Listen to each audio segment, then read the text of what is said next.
Okay, let's unpack this. We're taking a deep dive today, plunging headfirst into a fascinating exploration of holistic wellness and, well, New Age healing practices. And we're working with a really rich source today. Think of it as like a comprehensive guide. It pulls together a multitude of perspectives and modalities, all aimed at healing the body, mind, and spirit. Exactly. Our mission is to act as your guides through this material, digging out the most important insights, the, surprising facts, and giving you that essential shortcut so you can be well informed in this incredibly expansive field. Yeah, it's really about understanding different approaches to well-being in a way that, well, sticks. So where does this deep dive begin? The source lays down a fundamental premise right at the start. It does. The core idea is simple yet profound. Wellness isn't just your physical health. It's presented as fundamentally holistic, involving healing and awareness on all three levels, body, mind, and spirit. The source emphasizes that, especially in what it calls this new age. Becoming aware of these various healing modalities is actually a crucial part of your personal journey towards self-realization. What strikes me immediately is that it doesn't push one specific method. Mm. It seemed to put the power back on the individual, doesn't it, to find their own way. Absolutely. A key insight here is that the source doesn't present any single healing modality or spiritual path as universally good or bad. The emphasis is entirely on finding what genuinely resonates with your unique essence. Okay. As the source puts it, one person might deeply connect with, say, Reiki, while for someone else it could be pranic healing or maybe connecting with angelic energy. The guide insists you have to look within. Find that connection, let it guide your path. That makes perfect sense. It's not a prescription, more like an exploration kit. And this links directly to a concept the source highlights from the Gestalt school of psychology. Yes. The whole is greater than the sum of the parts. This is a critical perspective shift the source wants us to grasp. Think of it like looking at a few dots and suddenly seeing, oh, they form a complete circle. You see the whole pattern, not just the individual pieces. Or like words in a sentence. Exactly. Or words gaining meaning from context. The guide connects this directly to that sudden aha moment we sometimes experience. It also reframes the role of healers and teachers. Their purpose isn't really to fix you, but more to facilitate this shift in your perspective, helping you see yourself and your life in a new light. So expanding on that, wellness isn't just the absence of sickness. The definition here is much broader. Much broader, yeah. According to this source, the definition of wellness, or what we might conventionally call health, is actually returning to a more ancient, holistic view. The definition it offers is quite beautiful, actually. Enthusiasm to work and enthusiasm to be compassionate. Interesting. It traces this back to ancient Indian wisdom, particularly Ayurveda, and mentions Professor Rustum Roy as a significant figure in bringing this whole person health perspective into more modern awareness. Okay, so we start with the holistic concept and this crucial idea of shifting perspective. Let's zoom in on one major area the source dives deep into, the power of the mind. It calls the mind a primary gateway. Right, because the mind is how we process information, how we interact with the world. It works through perception. And here, the source introduces the principle known as the law of attraction, phrasing it as, wherever the attention goes, it grows. Oh, okay. The insight here is that where we focus our attention fundamentally shapes our perception and, the source argues, influences the reality we create for ourselves. And this is where the distinction between our conscious wishes and our subconscious programming becomes really important, something the source emphasizes quite a bit. Exactly. We have our conscious mind, right, where our personal wishes, desires, intentions live. But the source presents a striking statistic. This conscious mind only controls about 5% of our behavior. Only 5%. Wow. Yeah. The vast majority, around 95%, is driven by the subconscious mind. This subconscious is described as this huge reservoir of programs and beliefs primarily downloaded, almost like software updates, in our very early years, specifically between birth and age 7. And why that particular age range? Is there something specific about that time? Because during that time, a child's brain activity is predominantly in the theta frequency. This state is associated with imagination, and crucially, it's also a hypnotic state. Like being wide open to suggestion. Totally. So children are essentially in a state of heightened receptivity, deeply absorbing behaviors, beliefs, emotional responses just by observing the people around them, parents, family, culture, you name it. So the big challenge, and the source calls this the greatest impediment, is that these incredibly influential subconscious programs might not actually align with what we consciously want as adults. They could even be in direct opposition. Precisely. That's the core issue. The source's key point is that our conscious desires for, a heaven on earth, for a fulfilling life, are often being overridden by these deep-seated programs in the 95% of our mind that we're often not even aware of. Which immediately makes you wonder, how on earth do you change that 95%? The source explores several mind-based therapies aimed at exactly this. It does, yeah. One method discussed is PSYCH-K.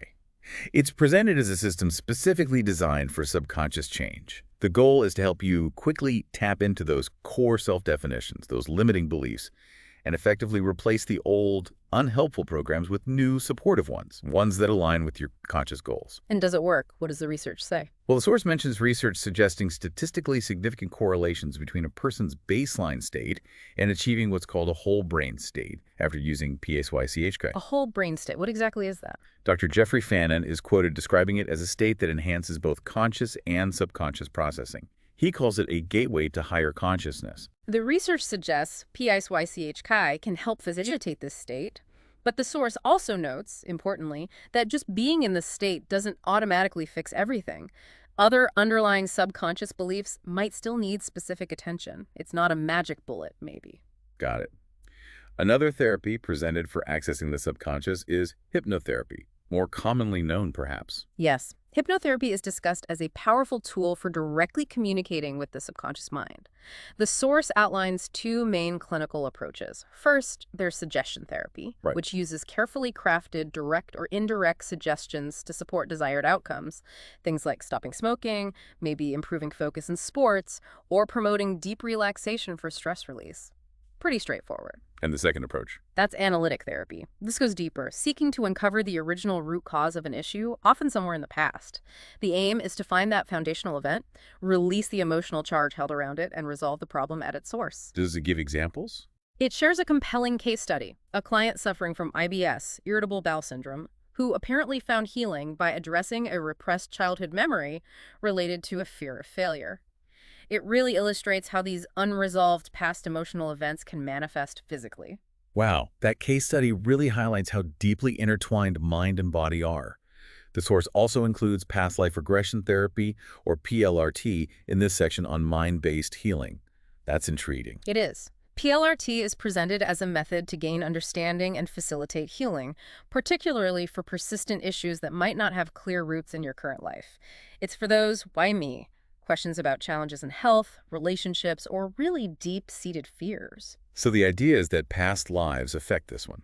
The core concept, as described, is that the soul chooses to manifest in different lifetimes to experience and learn specific lessons, and that our cellular memory somehow retains information or imprints from these past experiences. And the source includes some really vivid anecdotes here to illustrate this, doesn't it? Yes, there are a few striking ones. One involves a woman experiencing intense, just inexplicable hatred from her husband. A PLRT session apparently traced it back to a past life where she had betrayed him by choosing money over love. Did it help? The account suggests the session provided deep wisdom and somehow shifted the husband's perspective afterward. It's quite something. Another is a 15-year-old girl with this compulsive habit of eating papers and fainting spells. Eating paper? Seriously? Yeah. This was linked in a session to a past life where she ate ownership papers before dying in a well, and the source claims the habit was cured after this insight. That's incredible if true. And a young boy with severe concentration problems reportedly became calm and peaceful after a session where he revisited a past life experience of being trampled by an elephant. These stories are presented as powerful examples of how echoes from the past might influence our present.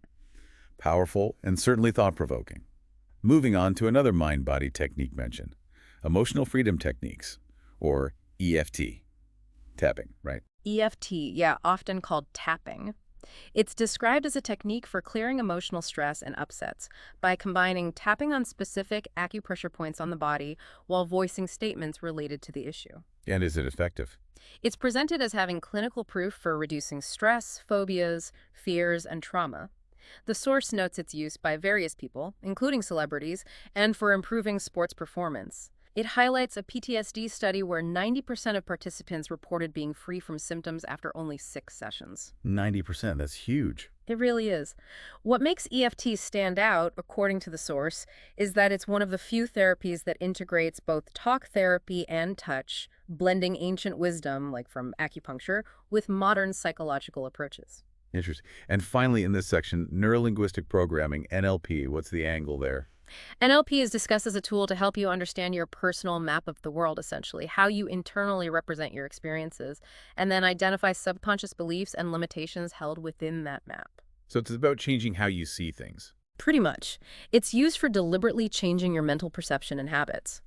A classic example they give is using NLP for weight loss by reprogramming the mind. So you learn to associate pain or discomfort with unhealthy eating choices and pleasure with healthy food and exercise. Ah, the old pain-pleasure principle. Exactly.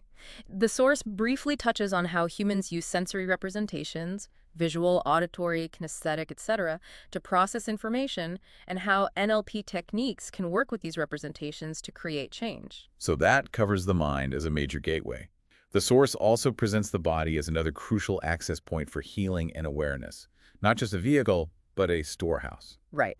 The body is our direct connection to the sensory world, obviously, but it's also seen as a storehouse of experiences, emotions, learned responses. This is where physical and energetic modalities come into play, according to the source. And that leads us neatly into the realm of energy healing practices. Exactly. This guide explores several energy modalities. Pranavritti and Atmadana are introduced first. They're described as methods aimed at activating what the source calls the body's own inner intelligence and natural healing power. Prana, that's life force. Yes, prana is defined as the fundamental life force or vital energy that is responsible for physical consciousness. The goal of these practices is presented as moving towards total well-being and dissolving suffering by working directly with this life energy. Reiki is another well-known energy practice included. How's that described? Reiki is described as an energy healing system where, through practice, personal limitations are said to dissolve. This, in turn, increases your capacity to give and receive energy. The source suggests it helps dissolve the belief in human limitation, lack, or loneliness, Okay. fostering what it calls selfless motivation, focused on the all-encompassing goodness of the universe. Paula Horan is mentioned for her significant contributions and books in this field. Is there a catch? Well, the source adds a cautionary note that focusing purely on self-interest or, self-aggrandizement can limit the potential of this practice. It needs that selfless aspect. Makes sense. The source also discusses the concept of an aura, or a biofield around the body. Measurable, it says. Yes, it takes the view that the body generates a measurable biofield called the aura. This field, it suggests, extends beyond the physical form and includes layers corresponding to the mental, emotional, spiritual, and even astral bodies. And connects this to physics. It does. It connects this idea to fundamental physics principles that energy cannot be created or destroyed, only transformed, and that matter itself is condensed energy, referencing Einstein's famous EMC2. So the body is energy, part of a bigger field. That's the idea. Our physical body, being energy, is part of this larger, vibrating energy field. The source also mentions methods used to detect or image this biofield, like EEG, ECG, something called RFI, aura imaging, and PIP. PIP. Polycontract interference photography, I think. A technique sometimes used to visualize this energy field. Okay. And crystals fit into this idea of energy and vibration. How are they presented? They do. Crystals are presented as tools that can interact with these energy fields and potentially increase vibrational frequency, changing the frequency of your body and your environment. How would that work? Because everything, including our cellular DNA, is vibrating energy, right? Crystals, being highly stable energy structures, are believed to influence these subtle energies. They're described as being used to focus energy on specific points or emotional blockages, gently assisting in dissolving disease patterns and correcting energetic imbalances. Any examples? The source includes a surprising, more personal anecdote about using magnetites, naturally magnetic stones, intuitively for things like preventing deep vein thrombosis on a flight and even in a potential stroke scenario, suggesting a felt immediate effect. It's quite specific. Interesting. Sound healing is another vibrational modality discussed. How does that fit in? Well, sound is fundamentally vibration and energy, isn't it? The source touches on the ancient yogic discovery of acoustic roots, the idea that repeating certain sounds or mantras can activate corresponding mental or emotional states, like cultivating compassion or releasing anger. Like chanting. Exactly. That forms the basis of the science of rhythmic chanting. It also mentions practices like dynamic balancing, which uses instruments like Himalayan singing bowls and shamanic drums to create specific vibrations intended to identify and remove energy blockages in the body and field. Shifting slightly into more modern technologies presented in the source, there's pulsed electromagnetic fields, or PEMF, the fifth element of health. Yes, this is included and described quite dramatically as the fifth element of health, putting it in the same essential category as food, water, oxygen, and sunlight. Wow, so what is it? PEMF is presented as a whole-body battery charger. The idea is that it simulates the Earth's natural magnetic fields, which the source suggests are essential for optimal cellular health and function. Like recharging our cells. Sort of. It brings in the work of Nobel laureate Dr. Otto Warburg, who studied cellular voltage, the electrical charge of individual cells. Healthy cells, according to his work, have a high voltage, 70 to 100 milliV, while chronically ill cells have much lower voltage, 30 to 50 milliV, and cancer cells even lower, like below 15-20 milliV. Okay. The premise is that PEMF helps to charge these cells, increasing their potential and function. Key benefits listed include improving sleep, maybe by stimulating melatonin and promoting beneficial brainwave patterns, and increasing energy levels by boosting ATP production within cells. ATP is the energy molecule. Right. The IMRS system, a specific type of PEMF device, is mentioned as delivering precise resonance frequencies to cells. This is intended to increase cell potential, oxygen supply, speed up the ion pump function, leading to a wide range of potential applications listed in the source. The core insight here is seeing the body as an electrical system influenced by external magnetic fields. Fascinating. And finally, in this body section, external counterpulsation, ECP, what's that? ECP is a non-invasive therapy discussed in the source. It involves placing pneumatic cuffs, like blood pressure cuffs, on the lower extremities. Okay, how does that help? The therapy works by rhythmically inflating and deflating these cuffs, synchronized with your heartbeat. The technical term used is diastolic augmentation and systolic unloading. Which means? In simpler terms, it gently squeezes the legs when the heart is relaxing, pushing blood back up towards the heart and brain, enhancing blood flow there, particularly coronary blood flow to the heart muscle itself. Then it rapidly deflates just before the heart pumps, which reduces the workload on the heart. And does it work? The source highlights its proven benefits, like reducing symptoms of angina, improving exercise capacity, enhancing overall quality of life. People report less fatigue, better sleep, more stamina, reduced stress. It notes its effectiveness in reducing hospital admissions for chronic coronary artery disease and congestive heart failure. So it's recognized medically. Apparently so. It points out that this therapy is referenced in leading conventional medical textbooks like Harrison's and Braunwald's heart disease. The insight here is the body's circulatory system as this dynamic force that can be supported non-invasively with significant clinical outcomes. So we've covered the mind and the body energy systems. The source also puts a lot of emphasis on emotional wellness and the role of relationships. Connecting the dots, really. It really does. It reiterates that staggering statistic that 85% of illness is believed to be stress-induced. Chronic stress isn't just uncomfortable, it actively disrupts the body's natural ability to heal and maintain balance. You mentioned this study too. Yeah. The source points to studies like the one from Kaiser Permanente, which found a strong link between adverse childhood emotional trauma and the prevalence of chronic diseases later in life.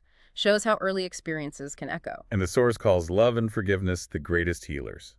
That's a big statement. It is a powerful statement within the material. It clarifies that forgiveness isn't necessarily a feeling you have to conjure up immediately. It starts, crucially, as a choice. A conscious choice. Right. Making that choice is said to have tangible effects, including strengthening the immune system, and is presented as a fundamental first step to freedom from the past. The source even shares a compelling personal anecdote. Oh, yeah. About experiencing significant physical healing, recovering from an ischemic attack, overcoming asthma, avoiding recommended breast surgery simply through the consistent practice of gratitude. Just from gratitude. That's the claim.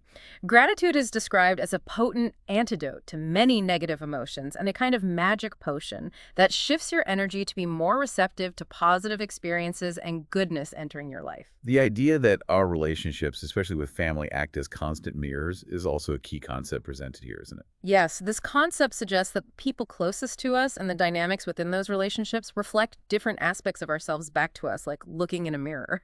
And conflict comes from. Conflicts arise, the source proposes, When there's a dissonance, when a deeper learning or wisdom within you is clashing with your current level of awareness. This leads to painful experiences like hurt, anger, blame, misery. It links back to that subconscious programming again. Exactly.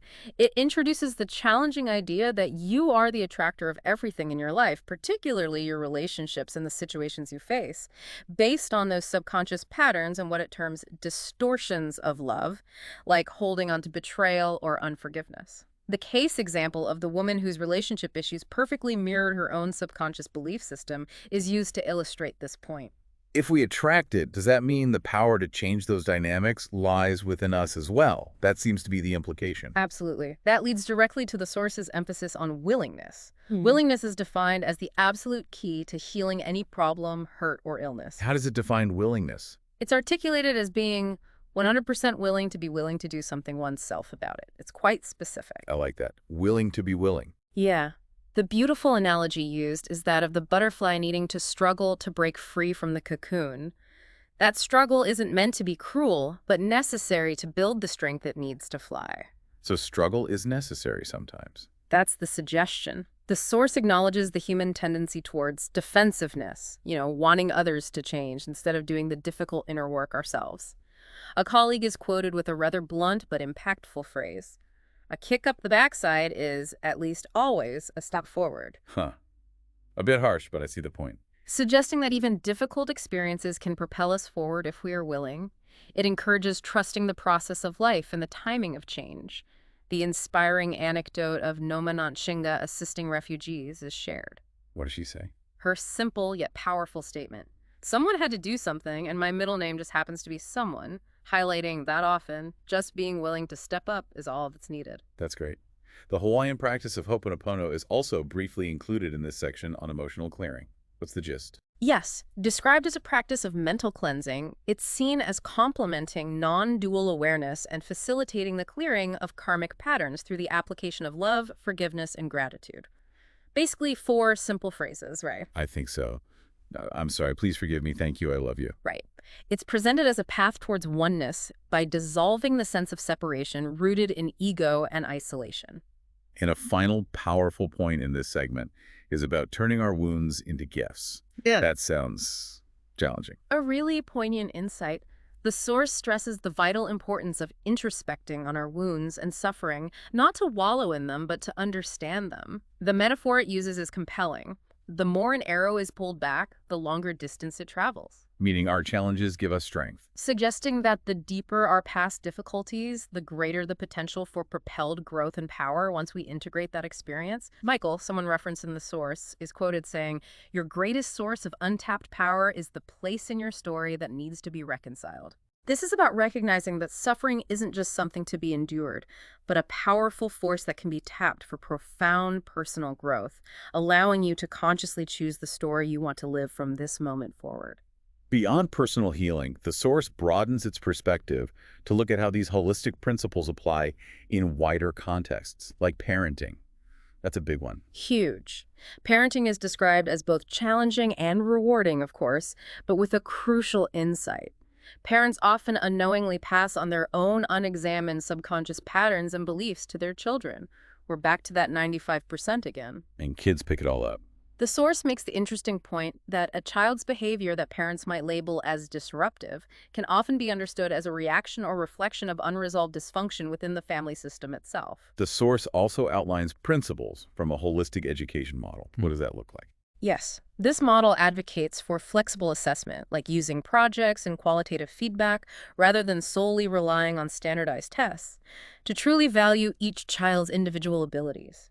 It emphasizes building resilience, actively weaving in positive traits like gratitude, trust, compassion, honesty, respect. So focusing on the whole child. Right. The goal is teaching children conscious choice-making, assertiveness, empathy, forgiveness. Key parenting tips are offered too. Genuinely appreciate your children for who they are, not just for their achievements. On support. Prioritize maintaining balance and self-care in your own life. Be mindful of how you praise, ensuring it encourages self-improvement rather than creating pressure or demotivation. Practice daily meditation or mindfulness, ideally together as a family. Hmm. And critically, avoid projecting your own limitations or judgments onto your child, recognizing they are here to live their own unique life, not a mini-me. Good advice. Fear is another significant topic addressed from this broader perspective. How does it break that down? The source breaks fear down into categories. Sociological, fears influenced by society, family, individual experiences. Perceptual, distinguishing between factual dangers and imaginary ones, which is key. And universal fears. Universal fears. Like what? It highlights how societal conditioning, like constant exposure to negative news, shapes our collective and individual fears. But the universal fears presented as abandonment, separation, low self-worth, and lack of trust are identified as the fundamental roots of much suffering. This aligns with the perspective of Greg Braden, who is And referenced. how to deal with it? Tools for releasing fear are discussed, including visualizations like the sacred oak tree meditation. An impactful quote is shared from Dune, actually. "Fear is the mind killer, only I will remain." Powerful. Suggesting that when we dissolve fear, our true, magnificent inner self is revealed, making healing and authentic living possible. The insight here is that fear isn't just an emotion, it's a deeply conditioned state that blocks our potential. The source even includes a historical and sociological take on humanity's search for certainty. That sounds different. It is. It posits that early human fear of uncertainty, particularly around death and survival, drove the creation of societal institutions aimed at establishing predictability and control. Like marriage. It makes a somewhat controversial point that structures like marriage and monogamy didn't necessarily arise from inherent natural instincts, but evolved in part from a form of contract related to the exchange of food and sex for survival and perceived certainty. Interesting perspective. This historical quest for certainty, contrasted with the mystic's path of embracing uncertainty, is presented as shaping human behavior, giving rise to structured faith systems, rules, punishments, morality, primarily as mechanisms to safeguard societal survival. Connecting back to personal reality creation, the source emphasizes the power of images and visualization for manifesting. We touched on law of attraction earlier. Yes, it points out how powerful internal images are. For example, if you want to attract a life partner, actively changing your internal mental imagery from seeing yourself alone to seeing yourself as part of a pair is presented as a key step in the manifesting process. So visualize what you want. Essentially, it introduces the work of Suresh Padmanabhan on what he calls the Eastern law of attraction, suggesting maybe different cultural nuances to this concept. And then there's this intriguing idea that simply asking questions is incredibly powerful, like just asking. Yeah, the source frames this almost mystically. It suggests that when you genuinely ask a question to the universe, or consciousness, or whatever you call it, it initiates quantum entanglements in your favor. Quantum entanglements, okay. The idea is that asking a question opens up possibilities and causes the universe to rearrange itself to bring those possibilities forward, hence the concept of no coincidences. Things start lining up. As opposed to making statements. Exactly. This is sharply contrasted with coming to conclusions, which, according to this view, shuts down possibilities and limits what the universe can bring to you. It introduces a tool from Access Consciousness, the phrase HDI GAPD. Which means How does it get any better than this?